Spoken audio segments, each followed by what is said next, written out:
Hola, bienvenidos a 5 minutos de electrónica. El tema de hoy, aplicaciones de resistores, nomenclatura de valores y ley de Ohm. ¿Para qué sirve un resistor en circuitos electrónicos?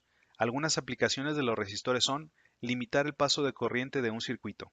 Por ejemplo, para encender un LED se conecta un resistor en serie, ambos en paralelo con una fuente de voltaje. Dependiendo de la corriente que necesite el LED, se selecciona el valor del resistor. Divisores de voltaje. Esto significa tener una salida con un voltaje conocido en medio de dos resistores en serie, tal como se muestra en la imagen. Se usa para obtener un voltaje menor al voltaje de entrada.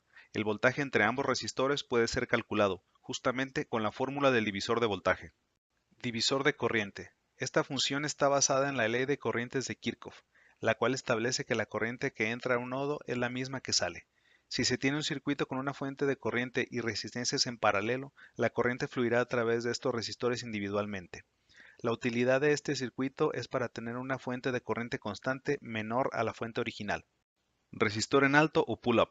Un resistor conectado a la terminal positiva de una fuente de voltaje se utiliza para mantener siempre en alto una entrada o salida. También está su opuesto, el resistor en bajo o pull-down. Un resistor conectado a tierra en una terminal. Se utiliza para mantener siempre en bajo una entrada o salida. Resistores de polarización de transistores.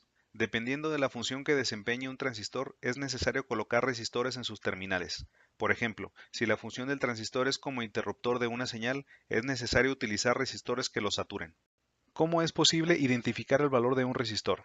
Para los resistores de película de carbón, el valor se puede calcular de acuerdo a las franjas de colores en su superficie. En sus dos primeras franjas, cada color representa un número. Estos dos números se pueden consultar en la siguiente tabla. La tercera franja representa el multiplicador con base 10. Finalmente, la cuarta franja indica la tolerancia, o sea, el porcentaje que puede variar su valor. Cabe mencionar que hay resistores con 5 o 6 franjas, las cuales tienen valores más precisos. Por ejemplo, se tiene este resistor. La primera franja significativa es de color marrón, la cual, según la tabla, representa el 1. La segunda franja significativa es de color negro, esta representa al 0. La tercera franja es el multiplicador con base 10. El rojo representa al multiplicador 100. Esto significa que tenemos un resistor de 1000 ohms. Finalmente, la cuarta franja nos indica la tolerancia. El color dorado señala que es más menos 5%. Para los resistores de SMD se tiene un estándar sin colores pero con números. Cuando hay tres dígitos impresos, los primeros dos indican el valor. El tercer dígito indica el número de ceros que se tienen que agregar a la derecha.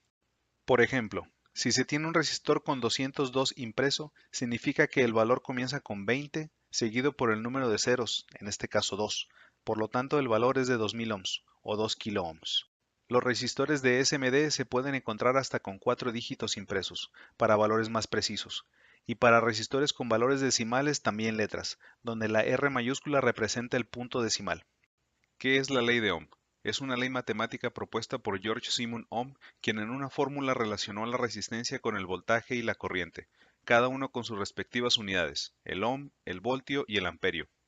La gran utilidad de la ley de Ohm es que conociendo los valores de dos de estas variables es posible utilizarla para calcular niveles de corriente, caída de voltaje y resistencia en un circuito.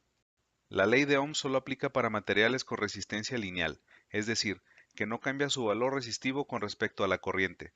Ejemplos de materiales lineales son el cobre, plata, oro y la mayoría de los metales. Ejemplos de elementos con resistencias no lineales son los semiconductores, como el germanio y el silicio. Con la ley de Ohm se puede calcular la corriente que pasa a través de un resistor con una fuente de voltaje en paralelo, tal como se muestra en el siguiente ejemplo. Se tiene una fuente de voltaje de 5 volts en corriente directa y en paralelo un resistor de 100 ohms. Queremos conocer la corriente que fluye a través del resistor. Aplicando la ley de Ohm tenemos que la corriente es igual a voltaje dividido entre resistencia. Esto nos da una corriente de 0.05 amperes o 50 miliamperes. Para saber si nuestro resistor no va a ser dañado en un circuito, es necesario calcular la potencia que disipa el resistor. Esto se hace con la siguiente relación: potencia igual a corriente al cuadrado multiplicado por la resistencia. Entonces, 0.5 amperes al cuadrado multiplicado por 100 ohms de resistencia nos da como resultado 0.25 watts o vatios. Es necesario revisar la hoja de especificaciones del resistor para ver si la potencia que puede disipar es mayor a 0.25 watts. De lo contrario, corremos el riesgo de dañar nuestro componente. Si te gustó el video, dale me gusta. No olvides suscribirte al canal. Hasta el próximo video.